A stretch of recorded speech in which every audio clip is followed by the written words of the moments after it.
માંડવી જવા પીરી પડતી જાય બરાબર. બેક્ટેરિયા નાખે ત્યાં ફૂંકાતી જાય.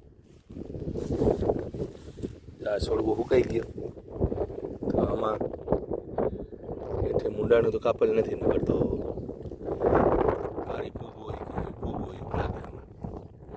બસ આ છોડવો ફૂંકાઈ ગયો.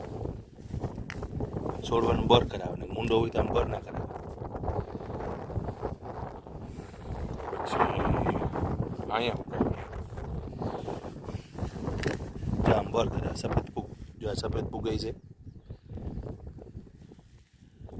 આમ બર કરાવે.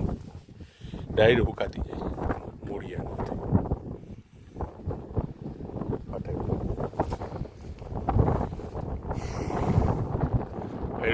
એરંડાવાળું છે ને, ખેડ બહુ કરી હતી ને એની હિસાબે ઉકારો ને ઉપાડો ને બધું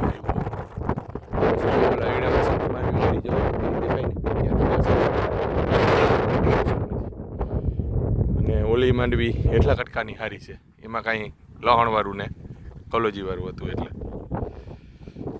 આમાં બેક્ટેરિયા નાખવા, પછી ઓલું